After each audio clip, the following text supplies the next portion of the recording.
Desde que la providencia de Dios me ha prestado vuestros oídos, algo que agradezco profundamente siempre y nunca sé hasta dónde y cuándo va a durar, pero que Dios te preste los oídos de las personas es un privilegio y una tamaña responsabilidad. Yo he tratado, entre otras cosas, de que juntos logremos ver a Jesús con ojos nuevos. O sea, redescubrir a Jesús, no inventar un nuevo Dios, sino ir a las bases, que es como nacen los avivamientos, las reformas, volver a la senda antigua y, dicho de otro modo, que veamos a Dios libres de cualquier filtro religioso, o libre de cientos, a veces de sistemas, de creencias fosilizadas que están en nosotros y que suelen estar plagadas de prejuicios. A veces uno tiende a ver a Dios con un filtro religioso que heredó, y algunos lo ven como un Dios castigador, como un policía cósmico esperando ponernos una multa, un ticket. Otros lo ven como alguien inocuo, que uno puede estar bien o mal y a Dios no le interesa. Cada uno tiene una manera de ver a Dios. Y mi tarea,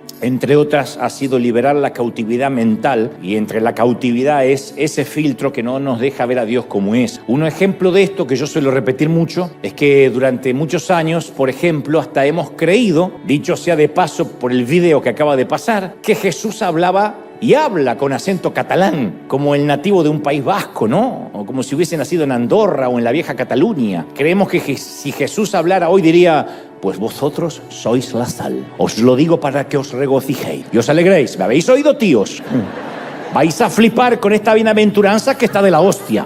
Entonces, pensamos que el Señor habla así. Y yo siempre aclaro, eso fue una traducción. El Jesús que uno tiende a imaginarse que habla ese español del Cervantes, es porque fue una traducción de la Biblia de un monje español llamado Casiodoro de Reina, que en 1569 tradujo algo llamado la Biblia del Oso, y en 1602 Cipriano de Valera le hizo la primera revisión. Entonces, de ahí vienen los que dicen: yo tengo la Biblia Reina Valera, pero son traducciones. A mí me causa hasta cierta ternura cuando alguien dice: yo no leo otra traducción que no sea la verdadera Reina Valera. La verdadera Reina Valera no es que le da la validez de que así hablaba Jesús, de que cada palabra es correcta, es una traducción. Las versiones originales de la Reina Valera incluía libros apócrifos como Tobías, Judith, Eclesiástico, el libro de Baruch, Macabeo.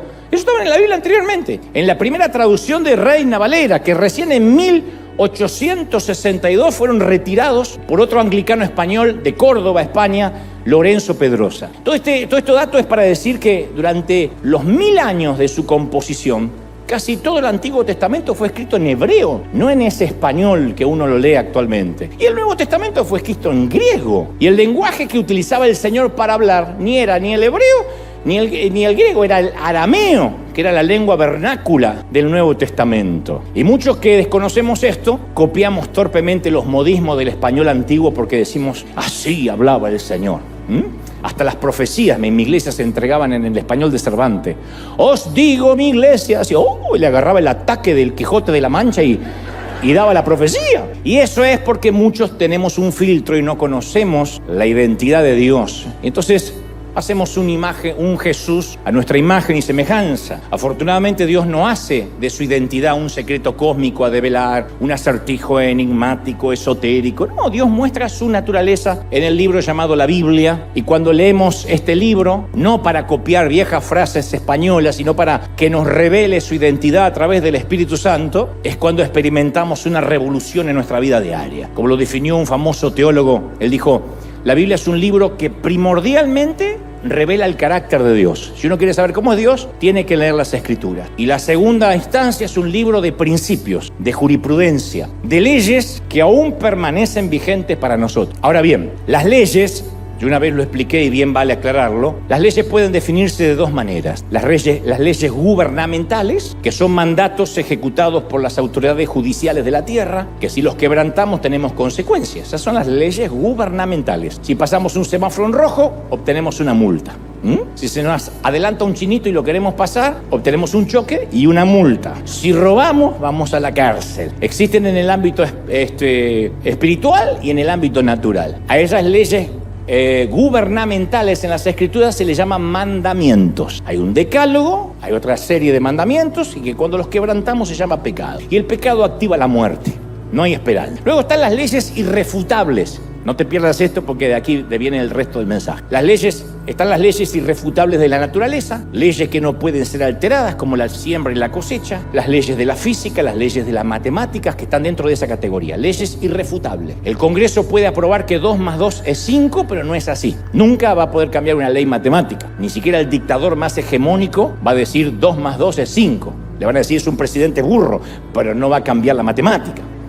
La Corte Suprema puede declarar que la ley de gravedad ha sido anulada a partir de ahora, pero eso no va a importar. Aunque aparezca Maduro diciendo la ley de gravedad no existe más, si se tira de un edificio se va a caer, para alegría y para tristeza de otros, pero se va a caer. Las cosas van a seguir cayendo al piso. Cuando las soltemos, ningún gobierno va a cambiar eso. Esas leyes irrefutables no solo se aplican en el ámbito natural, sino en el ámbito espiritual. El ámbito espiritual está gobernado por leyes que funcionan a pesar de nosotros.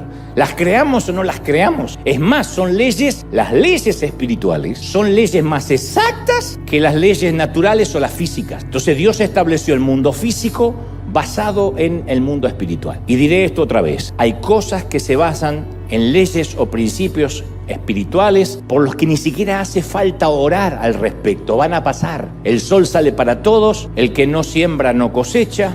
No hace falta ni orar. No hay que orar por todo, aunque esto suene una herejía. Hay cosas que funcionan por sí solas, por leyes espirituales. Ninguna oración va a reemplazar nuestra obligación de vivir bajo principios espirituales. Orar a Dios por tu matrimonio no te exceptúa la obligación de ser un buen cónyuge. Por más que ores por el matrimonio, si eres un pésimo cónyuge, la oración no va a hacer nada, porque estás rompiendo un principio. Orar a Dios por tu familia no te libera la obligación de ser un buen padre o una buena madre. Si eres un mal padre o una buena madre, por más que le reprenda los demonios al niño cuando duerme, no se va a resolver nada. Hay gente que unge los dinteles de la puerta y le da 7 vueltas a la casa, pero es una pésima madre. Ungida, pero pésima. Orar a Dios por tus padres no te quita la regla de tener que honrarlos. Orar a Dios por nuestras finanzas no evita que tengamos que ser dadores y ofrendar. Orar a Dios para que desaparezca la deuda. Esos testimonios de estoy orando para que el banco que tiene mi deuda se queme esta mañana, no nos salva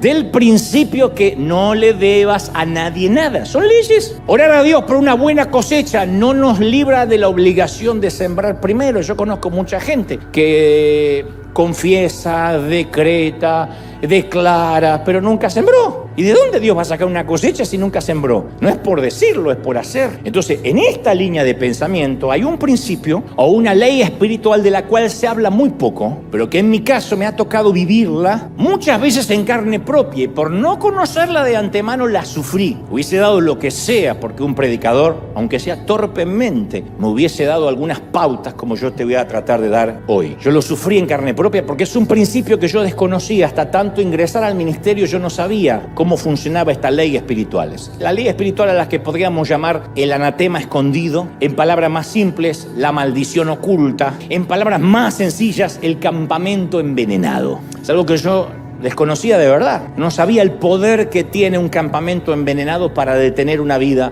para detener un ministerio, y son leyes que funcionan. Oremos o no oremos, reprendamos o no reprendamos. Si ya tengo tu atención, quiero que para que comprendamos, este singular principio, tenemos que recorrer un poquito juntos cierta parte de la historia bíblica. El último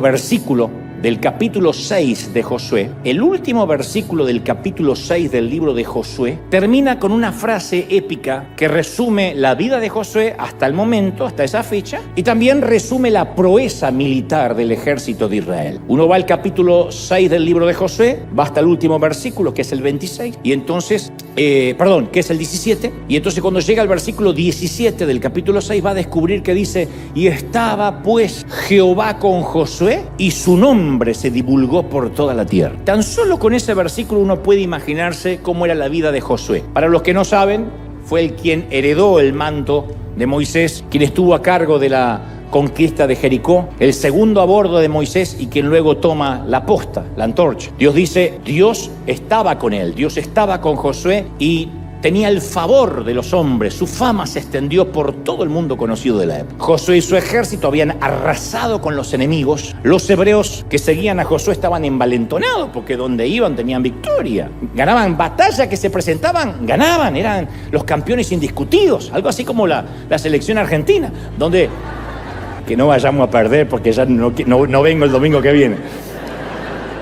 Pero el rostro de Josué apareció en todos los noticieros. Pero apenas en el primer versículo del capítulo siguiente, o sea, Josué, esto es muy importante, el último versículo de Josué 6 termina diciendo: y la fama de Josué se extendió por toda la tierra y Dios estaba con él. Pero apenas empieza el otro capítulo, Josué 7:1, aparece una sencilla frase que lo cambia todo. Aparece un sin embargo. A mí no me gustan los sin embargo. Me hace acordar cuando una costumbre que tienen los maestros de este país, se lo cuento al resto de los continentes, que en Estados Unidos los anglos tienen la costumbre que nunca te van a dar las malas noticias primero. Y entonces cuando te llaman para hablar de tu hijo en la escuela van a decir: oh, Timothy, es una alegría para nosotros. Él ilumina este colegio. Y tú dices: ¿me llamaron por eso? No, te llamaron para lo que te van a decir después del sin embargo. Timothy es una alegría y lo amamos demasiado, sin embargo lo vamos a dejar ir. ¿Qué significa? Está expulsado, pero lo amamos. Los hispanos siempre damos la mala noticia primero. Los anglos te dan la buena noticia. Si te llaman un viernes promediando las 5 de la tarde y te dice, el jefe te dice: te llamé porque realmente estamos felices con tu trabajo, no te apures en sonreír porque lo siguiente es: no vengas el lunes. Creo que estás para otra cosa. Te vamos a dejar volar. No, yo no quiero volar. Vuela.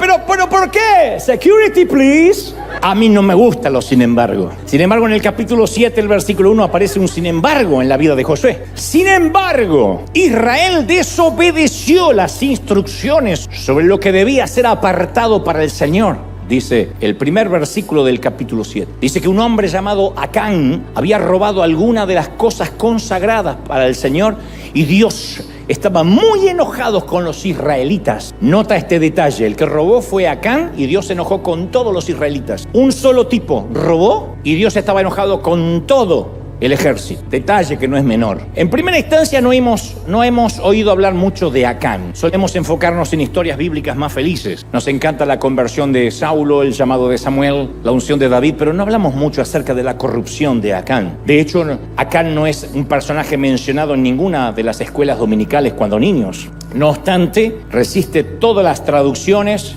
todos los análisis, y Dios decide que esta historia permanezca aquí. Dios pone la historia de Acán de forma arbitraria e intencional, aunque no es una lectura feliz, no es una lectura placentera, pero sí es una crónica que si aparece acá es porque está llena de enseñanza, de principios. A saber, Acán tenía una familia, bueyes, asnos, ovejas, una tienda, tenía un lugar en el linaje de Judá, y a pesar de tener todo eso, no le faltaba nada al tipo. Violó descarada y deliberadamente la siguiente orden de Dios que describió en Josué 6:18. No se queden, esto está hablándole a Israel cuando va a conquistar Jericó, la tierra prometida. Dios le dice: no se queden con ninguna cosa que esté destinada para ser destruida, pues de lo contrario, ustedes mismos serán destruidos por completo y traerán desgracia al campamento de Israel. Dios le dice: van a conquistar, pero no sean avaros, no sean codiciosos. Todo lo que está hecho de plata, de oro, de bronce, de hierro, le pertenece al Señor y por eso es sagrado. Así que colóquenlo en el tesoro del Señor. Hay una explicación para esto. No es que Dios necesitaba el oro y el cobre, lo voy a explicar en un momento, pero quiero detenerme en que las instrucciones de Dios eran claras. No toquen las cosas sagradas, conquisten en la tierra prometida. Va a haber una tierra donde fluye leche, donde fluye miel, donde va a haber ganado, van a poder tener todo tipo de la bendición que la tierra le produzca, pero no tomen nada que le haya pertenecido a los antiguos habitantes. No se hagan collares con el oro, no se hagan medallas con el bronce, nada de pequeños recuerdos, nada de billutería, nada de souvenirs, nada de joyas de Jericó. No quiero ver ninguna enjollada, porque por ahí había una colombiana que decía: yo me voy a enjollar. No. Todas les gusta enjollarse, pero las colombianas y las venezolanas generalmente les encanta ponerse muchas joyas. Las argentinas también. Dios tenía muchas esperanzas para este pueblo hebreo, de manera que a través de ellos Dios sabía que se iban a través de ellos a escribir las escrituras, a través de Israel vendrían los profetas, a través de Israel descendería el Mesías. Entonces Dios necesitaba que este pueblo confiara en Él y solo en Él. Nadie más. Dios no quería que se apoyaran en sus propias fuerzas, ni en sus propios recursos, ni en sus propios ahorros. Ya desde el desierto les venía enseñando que el maná descendía por día, no podían ni siquiera acumular para el día siguiente, ni frizar maná, ni tener maná duro porque se agusanaba. Dios quería que ellos vivieran en cápsulas de 24 horas, como hasta el día de hoy. Basta el día con su afán. El pan nuestro de cada día, dánoslos hoy. ¿Qué oración nos hubiese gustado que Dios dijera o que el Señor enseñara? El pan anual, dánoslos en enero para que nos aguante hasta diciembre, para no tener que orar durante 12 meses. Dios dice, no, lo que tú quieres es no tener que venir aquí todos los días. Entonces la providencia es diaria, la salud se nos brinda por día. Este es el día que ha hecho el Señor, nos alegraremos y nos gozaremos en Él. No habla de este es el mes, este es el semestre, este es el día, un día a la vez. Vivimos un día a la vez. Y un día a la vez Dios cuidaba de su pueblo. Aún en el desierto nunca le faltó nada. Tal vez se cansaron de comer maná, pero no pasaron hambre. Comían, tenían todos los nutrientes, el maná, que era una suerte de antepasado de la pupusa. Con esto me reivindico, Dios no podía hacer caer asado argentino porque se iban a mal acostumbrar a lo bueno. Así que Él no solo les dio buen alimento, sino que les dio buena salud. En una ocasión Moisés les recordó en Deuteronomio 8:4 y les dijo, durante estos 40 años, oigan, 40 años, no se les gastó la ropa que llevaban puesta. ¿Qué ropa dura 40 años? Aparte del pantalón de la esperanza que algunas mujeres guardan en el closet para volverse a poner algún día cuando se obliguen a adelgazar. ¿Qué ropa dura 40 años? No se les gastaron las sandalias, que es calzado, dura 4 décadas. Ni se le hincharon los pies, de verdad. Caminando 4 décadas no se hincharon los pies. En otras palabras, jamás nadie de Israel en esos 40 años dijo, no aguanto más los pies de tanto caminar. Tengo que remojar los pies en sal de higuera porque no aguanto más. Tampoco nadie dijo, mi túnica es la 9ª vez que se rasga. O estas sandalias no dan para más, las tengo hace 40 años. Pero qué olor a pata, viejo, y hace 40 años que camino. No le salió una ampolla, no le salió un juanete. En Israel no había, de verdad, no había podiatras, no había sastres, no había zapateros en Israel, no hacían falta. Dios los cuidó como un padre cuida a sus hijos. 40 años. Nunca necesitaron un plan B, un plan de retiro, un plan de ahorro, sistema de jubilación, seguros médicos. Y ahora que estaban conquistando Israel, Dios sabía lo que pasaría si los soldados recogían tesoros. No les pasa a todos. Pero caramba, ¿a cuántos hispanos hemos conocido que servían al Señor con devoción en sus propios países y de pronto cambiaron eso por el sueño americano? Y después el crédito pasó a ser más importante que buscar a Dios. Y después comprarse la casa pasó a ser lo primordial antes de llenar su vida con el Espíritu. ¿Cuánta gente que no faltaba ningún servicio, aunque eran 3, 4 a la semana en nuestros países, tomando 2 o 3 buses, camiones o colectivos, como le decimos en Argentina, para llegar? Después en Estados Unidos no venían los domingos porque caían 2 gotas de agua para que no se le moje el auto. ¿Cómo es que alguien puede tener la memoria tan frágil? Porque así somos, así de torpe. Y Dios sabía que si ellos recogían tesoros, dejarían de confiar en Él y comenzarían a confiar en las cosas, en el crédito, en lo que pudieran juntar. Eran beduinos, nómadas. La mayoría de ellos habían sido concebidos y habían nacido en el desierto. Sabían que tenían que depender de Dios todos los días. Y Dios conocía que el oro los podía deslumbrar, que los brazaletes y los anillos les harían perder la cabeza. Los hebreos no estaban listos para un botín como este. Yo soy de los que sostienen de que no toda la gente está preparada para ser bendecida. Uno diría, ¿y quién no necesita más dinero? Hay gente que no está preparada para un botín. A veces Dios nos ama tanto que hay bendiciones que no nos da porque sabe que nos pierde. Hay gente que no está capacitada para manejar una red de peces llena. Entonces Dios le tiene que dar lo necesario. Sabe que nos alarga más la cuerda y nos pierde. Los que somos padres sabemos de eso. Hay hijos que entienden con un susurro, hay otros que entienden con el rigor, hay otros que entienden con la amenaza de muerte. Y Dios, que conoce nuestro temperamento, nuestra estructura emocional, hay bendiciones que no nos va a dar o todavía no estamos listos para recibirla. Hay gente que apenas recibe un estatus diferente migratorio, la iglesia deja de ser prioridad. Hay gente que cuando recibe más dinero del que tiene, empieza a sostener un elefante blanco en deudas y ya no tiene la misma necesidad de buscar al Señor. No digo que pasen todos, siempre hay excepciones a la regla, pero Dios conocía a este pueblo y dijo, no, el oro los va a hacer perder. Pero había un tal Acán que lo arruinó absolutamente todo y hundió a todo el resto en una humillante derrota. Pero antes te cuento cómo fue el orden de los acontecimientos. ¿Por qué Acán hundió a todo? Como te dije, el ejército hebreo venía de ganar todas las batallas, absolutamente todas, hasta que finalmente llegan a unas pocas millas de un campamento enemigo llamado Ai. No Ai como la onomatopeya de la queja, A-Y, sino H-A y latina, Ai.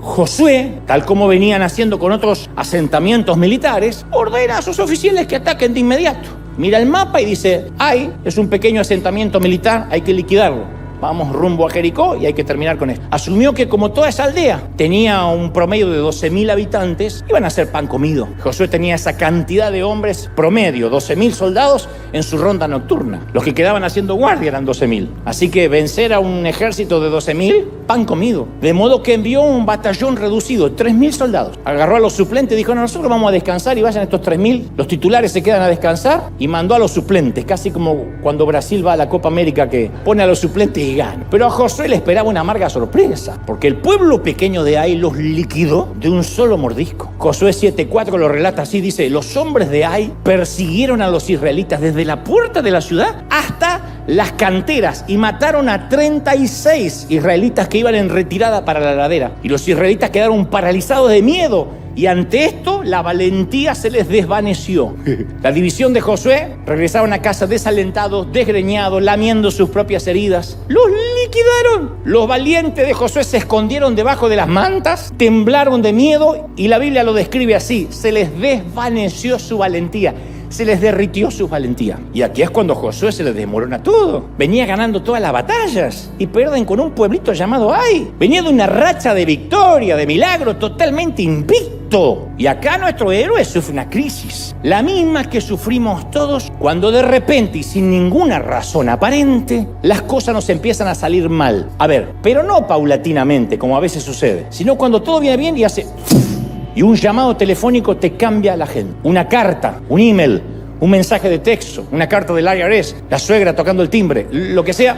Y así, hace tu agenda. Y quedamos como Josué, aturdidos, confundidos, desanimados. No entendemos la razón por qué entramos en un bucle de derrota, de estancamiento, de oraciones no contestadas. A mí me ha sucedido que venía de victorias, de rachas de victoria en victoria, que en todos los órdenes. Y de pronto, sin ninguna razón que yo pudiera al menos identificar rápidamente, algo detenía esa bendición y caía en un pozo de derrota, en una espiral descendente que no resistía ninguna explicación racional. Nos ha pasado a todos. Un revés, dicen los psicólogos. A mí me gusta decir que es un principio espiritual que se rompe y de repente la bendición se detiene. En algún momento todos nos sentimos así de impotentes, sin entender. ¿Y esto por qué? Estoy hablando cuando el negocio se estanca. Venía bien y ¡pac! Se estanca.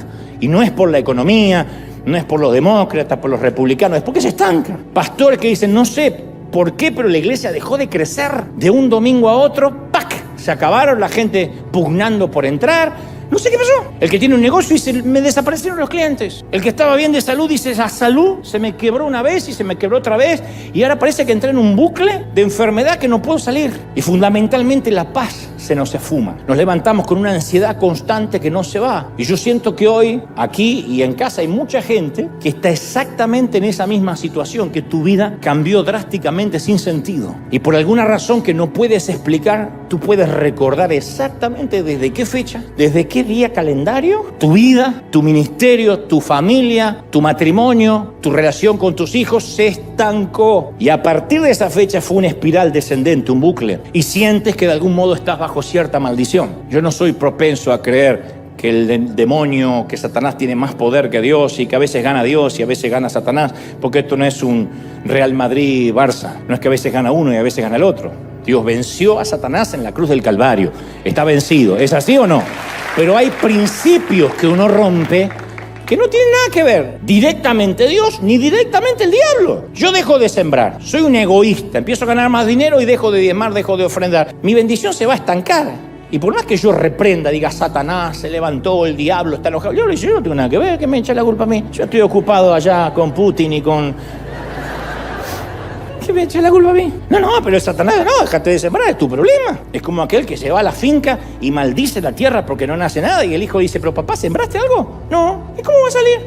Entonces hay cosas que intrínsecamente no tienen nada que ver con Dios o con el diablo. Tiene que ver con un principio que se rompe y eso estanca la bendición. Funciona solo. Por eso dice la introducción del principio que hay cosas que funcionan solas. Josué no entiende esta clase de derrota repentina. La Biblia narra que rasga sus vestiduras, que era una señal de humillación, y postra su rostro en tierra. Se deshacen lágrimas. Podemos leer toda la historia en el capítulo 6 y 7 de Josué, pero para no hacer larga la historia, se deshacen lágrimas, clama, reclama, piensa a priori que Dios lo abandonó, que le tendió una emboscada, y entonces Dios habla, Dios le contesta y le dice, Josué, levántate. Y le pregunta, ¿por qué estás ahí con el rostro en tierra? A mí me gusta cuando Dios pregunta esas cosas porque da la pauta de que no es que porque está mucho tiempo con el rostro en tierra, Dios le dio lástima y se conmovió. Le dice, ¿qué haces ahí, yo? ¿Qué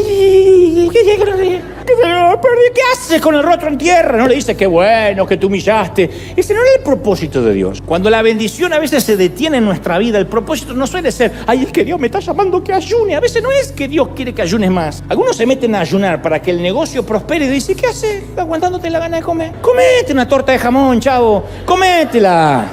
Y hacé lo que tenés que hacer.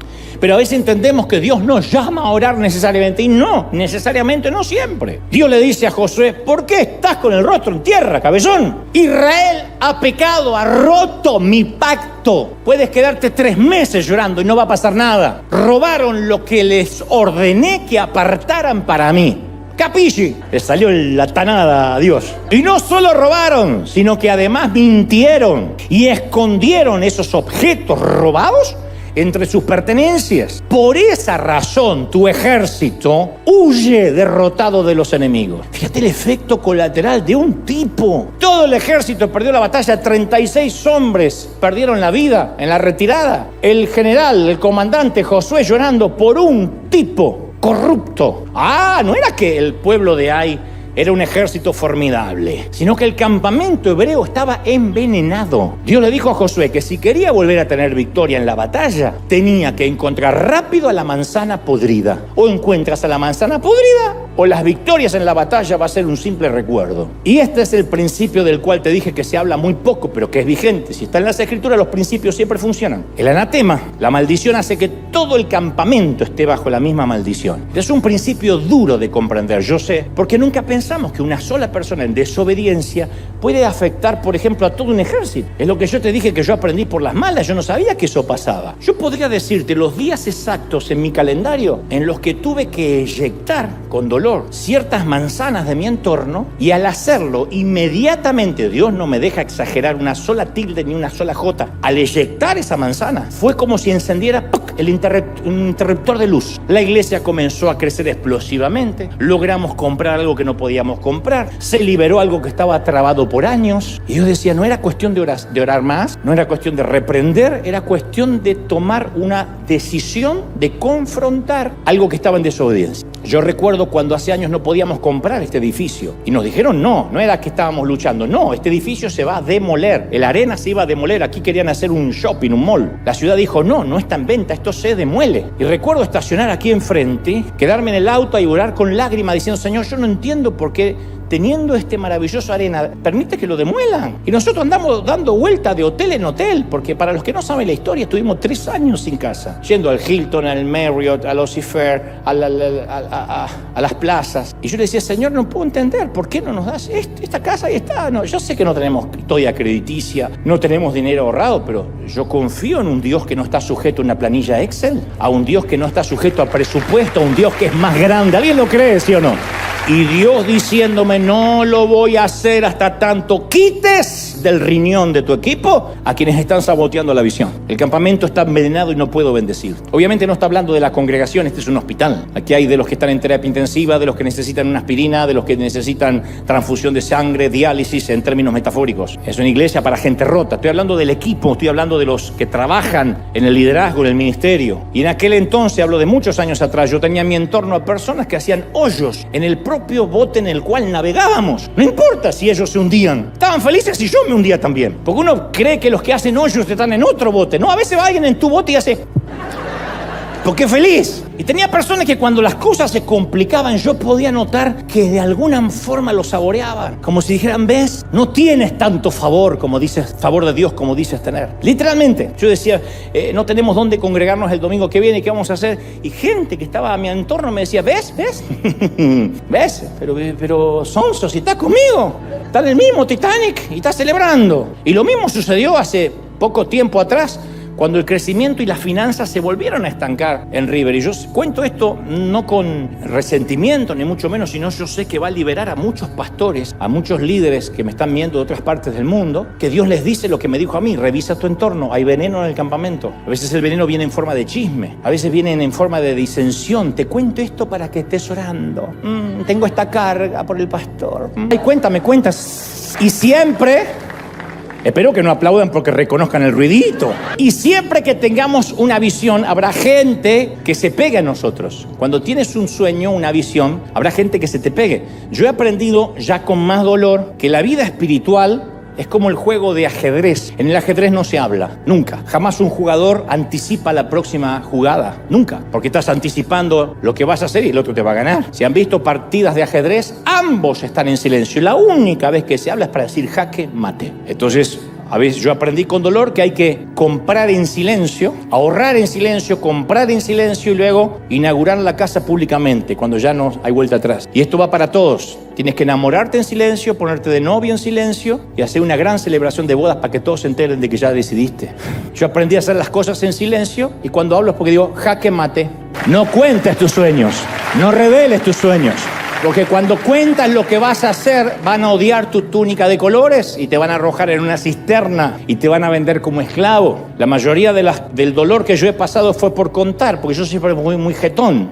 Por hablar, Dios me dijo, Dios me va a dar un estadio, Dios me va a dar... Entonces los celos vinieron, las envidias. Yo tenía que haber dicho jaque mate, punto. Porque uno cree que todos se van a alegrar con nosotros y no todos ríen con los que ríen. La gente está más dispuesta a llorar con los que lloran que reír con los que ríen. Entonces siempre que tengamos una visión, un sueño, habrá gente que se pegue a nosotros, no porque nos aman, ni siquiera porque aman la visión, sino porque aman la bendición que viene con esa unción. Siempre va a pasar eso. Envidian eso que Dios te dio. Y cuando en un negocio, cuando en un liderazgo, en una iglesia en este caso, hay alguien con una agenda oculta, termina pudriendo todo el cajón. Un solo Jonás a bordo, fuera de la voluntad de Dios, por más buenas intenciones que tenga, va a terminar hundiendo todo el barco, con todos los tripulantes arriba, a menos que sea echado al océano. Qué gana de decirle, dígale que está a su lado, alguien va a ser echado a los tiburones. Pero yo no soy de ese tipo de predicador, no me gusta que hacer repetir nada, pero qué gana.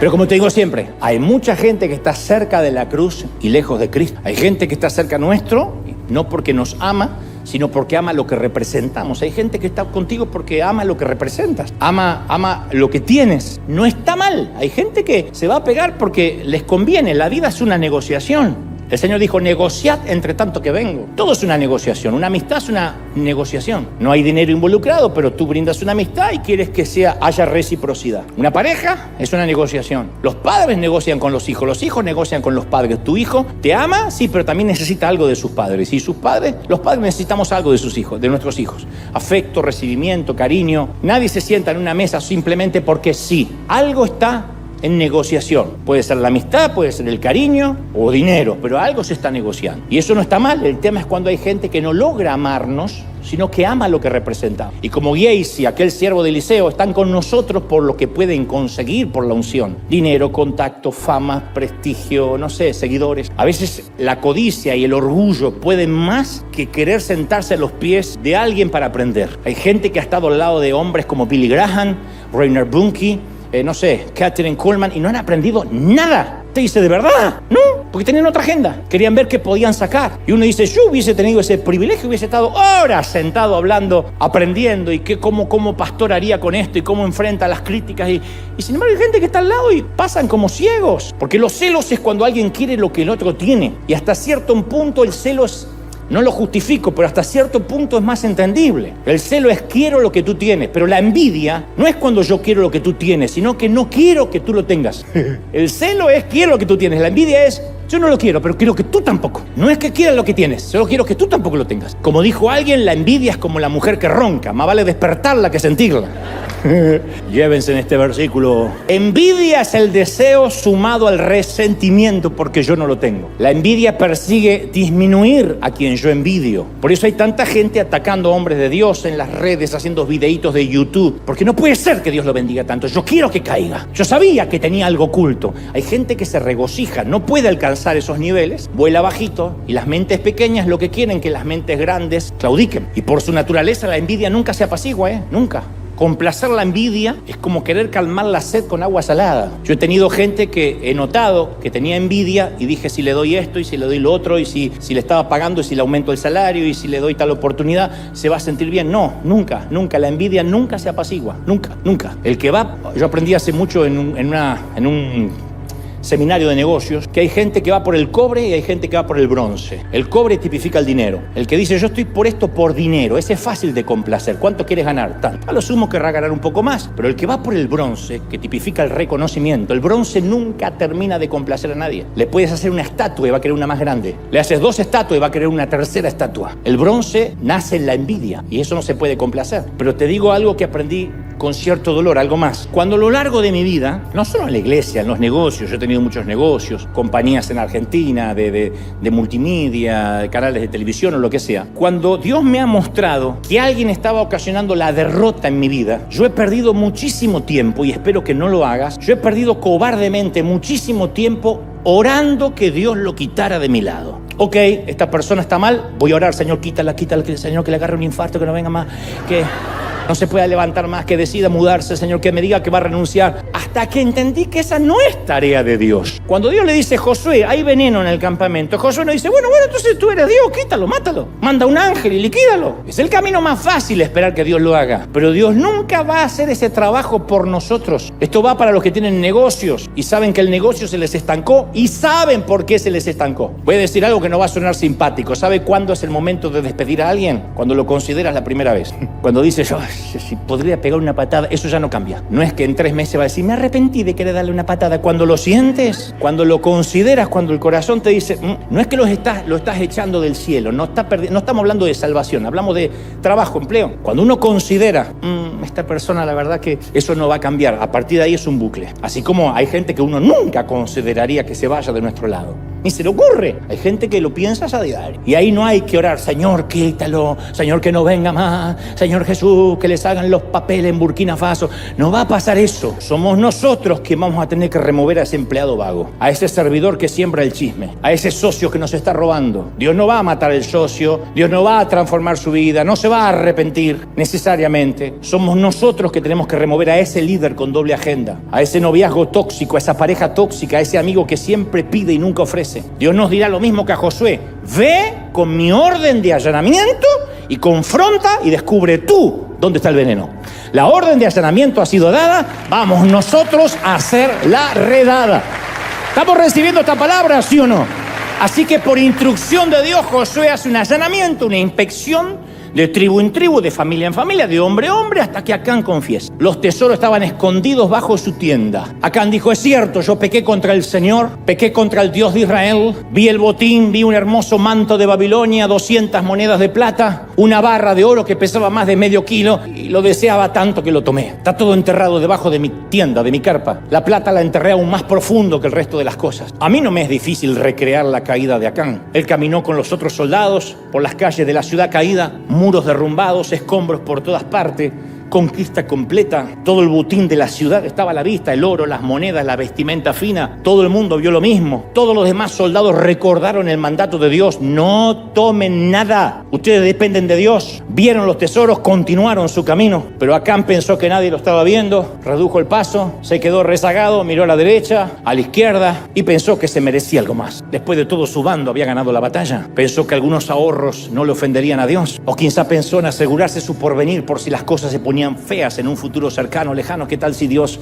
los dejaba? Él podía decirle a su mujer gorda, tenemos joyas, tenemos el manto de Babilonia que podemos vender. Sin importar la explicación, Dios, Acán no confió en Dios. No confió en la capacidad de Dios para proveer o proteger. Dios no tiene problemas ni con el crédito, ni con las cuentas bancarias, ni con el ahorro. El problema es cuando cambian nuestras prioridades y ya no creemos que Dios nos tiene que bendecir porque ya fuimos autobendecidos. Ahí es cuando viola el juramento. Acán toma el tesoro, lo lleva a la tienda e involucra a toda su familia en el engaño. El juicio fue inmediato, el castigo fue severo. La orden de Dios fue que Acán y su familia fueran ejecutados públicamente y sus posesiones quemadas. No dijo, bueno, es un desliz, bueno, cualquiera lo entiende, no lo vuelvas a hacer, te voy a poner un warning. No, tiene que ser ejecutado. Y se levantó un monumento como advertencia al pueblo. Fue un día solemne en Gilgal, una advertencia seria también para todos nosotros. Dios es celoso con nuestra confianza. Posiblemente no vamos a morir, no nos va a ejecutar Dios porque cambiamos nuestra confianza, pero sí se va a morir nuestro negocio, sí nuestro ministerio, sí nuestra unción, sí puede morir nuestra relación familiar. Hay muchas cosas que mueren. Dios no pide nuestra confianza, no la sugiere, no la recomienda, la exige. Y su mensaje es muy claro: confía en mí y solo en mí. Confía en Dios y solo en Dios. ¿Estamos de acuerdo, sí o no?